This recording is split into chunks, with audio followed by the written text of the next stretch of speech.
Canada's athletes will still compete, and federal officials assure the public everything will be in place to keep them safe. But has this decision put them at risk? Pierre-Yves Bourduas is the former RCMP Deputy Commissioner. He's in Ottawa. Mr. Bourduas, what would you say to athletes who are heading over to Beijing for these games? Be prepared for a rude awakening. When you get there, first and foremost, you have to realize that you'll be under 24/7 surveillance. The Chinese authority have, as everybody is well aware of, a zero COVID policy, which when you move into this country, the Chinese authority will have the perfect excuse to ask you, for instance, to upload on your own personal cell phone, an app that will be able to track your whereabouts, who you're in contact with, and so on and so forth.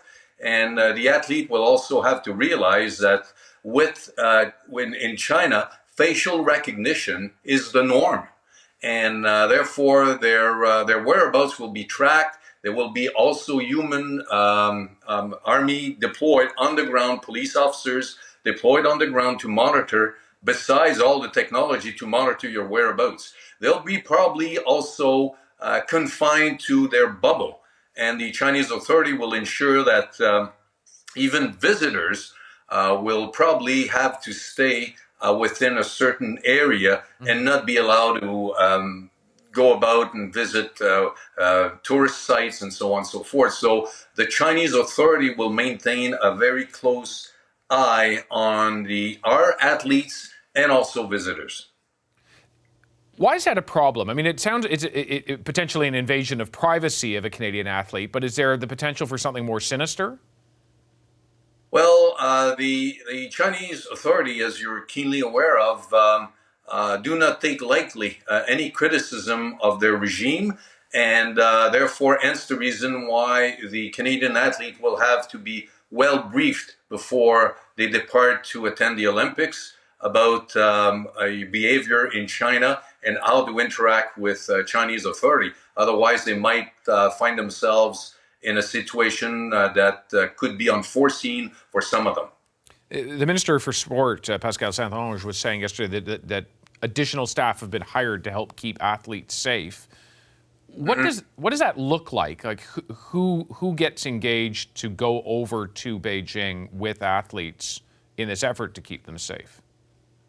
Well, there are these professionals that will help our athletes, attend the game and train and practice. These officials needs to be aware of the environment and how to manage the Chinese authorities. Because if you look at the 2008 Olympics at the time, the Chinese has also deployed their own army on the ground. The Navy, and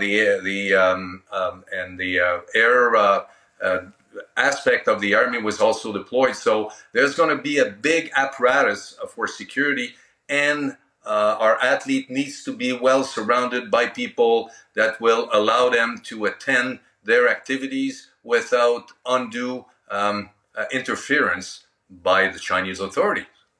But, okay, let me just get in practical terms here. How can one or two or three security advisors or RCMP who are sent to Beijing, how can they possibly compete with an enormous surveillance state that is deploying its own security apparatus? You have to bear in mind that the RCMP and the federal government have, liaison officer on the ground. So therefore, they need to tap on this valuable information before our athletes are currently are sent to China for the Olympics. So these security advisor on the ground will be able to provide context to athletes in order for our athletes to focus their attention on the competition and disregard all the white noise that could potentially distract them from their ultimate goal, which is to represent our country to the best of their abilities. So Canada has now announced this diplomatic boycott and seems to be on the cusp of a decision on Huawei, which, if we follow what the other 4 of the Five Eyes countries have done, is saying, no, Huawei, you can't have access to our 5G networks. If that all happens, do you think that there's the potential for blowback on Canadian athletes during these games? China will try to strike the right balance between showcasing their hospitality, welcoming the athletes, and will probably manage the political aspect of it in a different form, David. I suspect that they want to showcase how great of a host they are, so therefore they're not going to try to mix sports and politics. So I would suspect that our athletes will more or less focus on their ultimate objective to represent our country to their best of ability, and ignore all the noise with regards to politics and posturing with regards to representation and who's allowed and who's not. So China will try to strike this balance, but obviously we're not oblivious to this reality that politics and sometimes sports mix. Yeah, they certainly do. You know, I think back to the Sochi Olympics and big pressure on the Russians to perform well during those Olympics on home soil.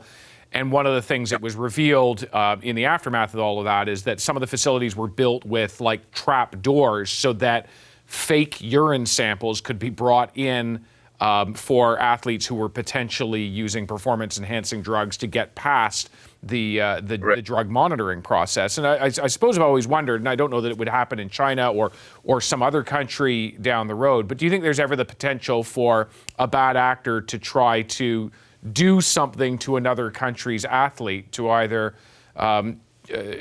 give them something that would disqualify them or give them something that would make them sick before competition?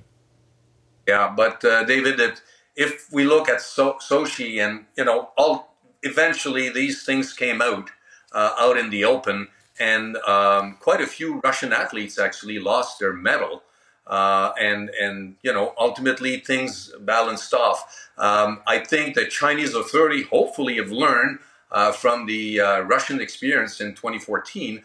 But also you have to bear in mind that in Canada, we've also learned from Sochi. So hence the reason why I suspect our athletes and their entourage will be very careful with regards to these types of tests, how they're carried out, and just to ensure fairness for all of the athletes that will attend the Olympics.